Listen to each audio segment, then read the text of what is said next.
LinkedIn or even just your social presence is going to be the next resume. And so now he's perceived as more of the expert, even though he might not even be a tenth as good. And I think that's really common human behavior, is to always try and characterize or attach or associate people with things that we know. Yeah, I think just having an article with your name on it puts you on in a different category. Those people will never have to worry about not having a job.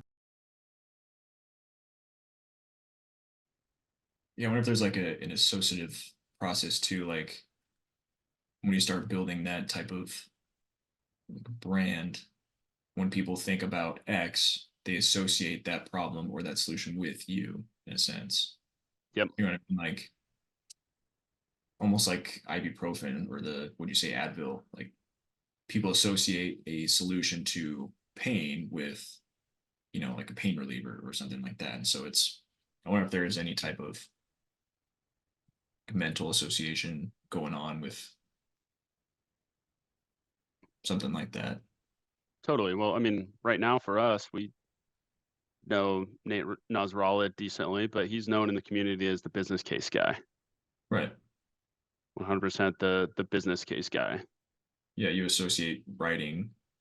If you're in any type of sales, you probably have some association with thinking about him. Yep. So yeah, I'd be curious to get some kind of expert's take on that. Yeah, I think just having an article with your name on it, even if they don't even go read the article, obviously you want to make the article good, but even if it's just average, and just having that on your LinkedIn puts you on in a different category when It it helps comes to the too way with people perceive you. job searches too. When I was talking to Yep.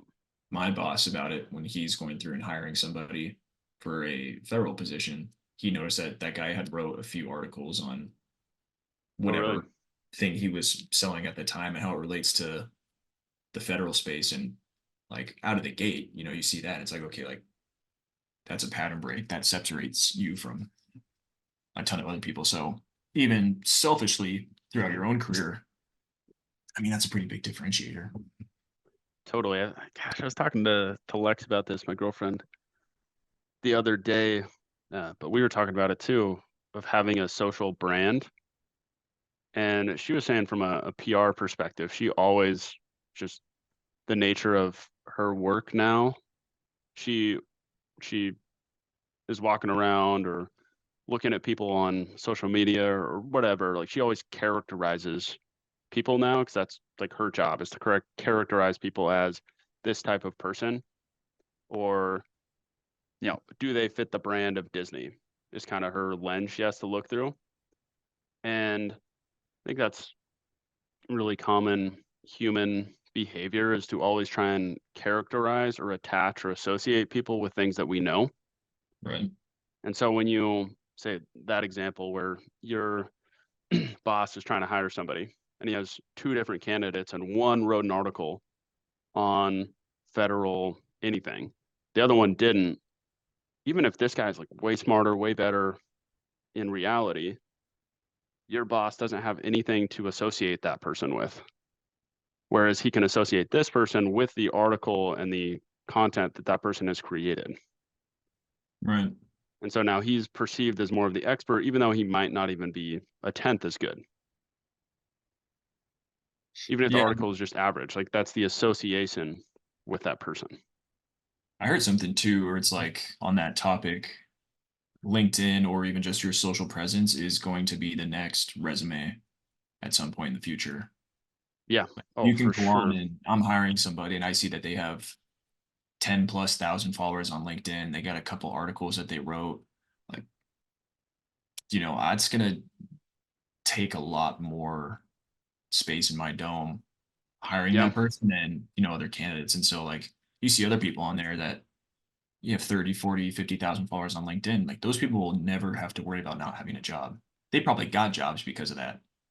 Some of the Yep. people on there, too, if you think about like people start understanding and knowing about brands and want to start working for certain companies once they see that, hey, this is a VP of sales at so and so. He posts a lot of good content. I want to go work for that guy.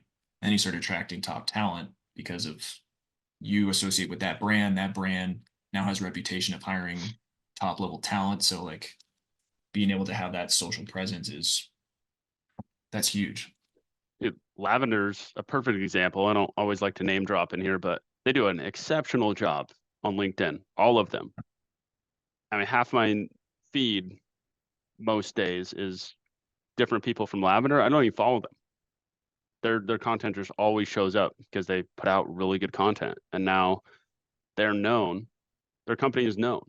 Like I use their email helper, email coach Yeah. because of finding them on LinkedIn, and I'm more I have better associations with them than I do with anybody else. I don't even know anybody else in that space of email type coaching. Yeah. Nate's a Nate, really good no, example. Yeah. Nate did it with zero marketing, just posting content, building a following base, Yep. and generated however many paid customers through that.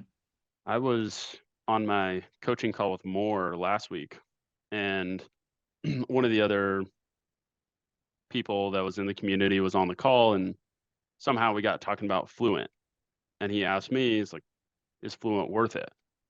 And I obviously spewed out a bunch of stuff. Of course, it's worth it. Like, I love it. It's helped me with a bunch of deals, all this good stuff. And then he asked, well, how does it compare to, and then he named off 2 or 3 competitors. And my response was, well, I haven't tried any of the competitors. And even if they were better, I don't think I would even look into them because I've already received so much value from Nate. And I already have such a good connection with Nate. And I don't even really know him personally. But because I've already received so much value from him, I already feel connected to him in a way because I follow his content and I've used some of his stuff and gotten value from it. I'm not even going to look into competitive products, even if they were 5, 10 times better. Probably still going to stick with Fluent because of my association with Nate and the product. Yeah, that's crazy It's wild, right? that I think about that out loud. How impactful just brand.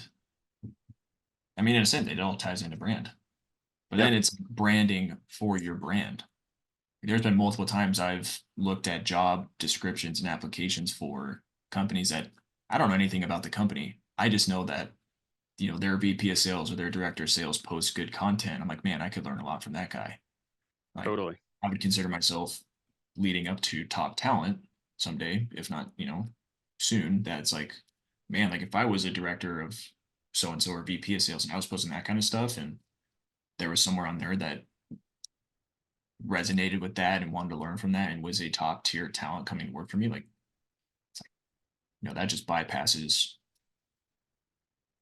hundreds of thousands of applications. You know what I mean? Like, so That's the next level I think as we move into leadership is right now we're writing articles and trying to post things and build a brand to attract customers. But as you move into leadership or start your own business or company, you're a good portion of your business's success is going to depend on the type of employees you attract. And so, just like you said, in the same way, you're creating a brand to attract top talent as well as quality customers. look at like acquisition.com. I mean, look at the brand they've built, obviously with Layla and Mosey, but if you look on their job applications or descriptions, like in the description, it says, making the 1% feel at home. You know what I mean? It's like those who associate themselves with the 1%, that's the place that they want to go. So it's like now you're just bypassing all of these. Even if you don't associate yourself with the 1%, you're probably going to avoid that. But like as a hiring manager, and if I'm consistently just evaluating tens or, eight or nines or tens, it's like, oh man, all of that's coming from your social presence, ideally from the stuff you put out there. And so It's insane. Kylie it's, Jenner drops her makeup line, instant billionaire. yeah, Was her makeup like, was there any reviews on her makeup? Was the product any good? Like, nobody even knows, nobody cares. they And probably associate her with beauty, with young, with pop, you know what I mean? Popularity. dude, freaking Mr. Beast bar. Every time I go to Target or 7-Eleven, I don't even like chocolate or candy that much. It's good, It's but pretty good. I've literally never gone out of my way in my entire life to grab a chocolate bar. I didn't know And you said now, most times I go to 7-Eleven or Target, I grab one of those. really. Yeah. That's hilarious. It's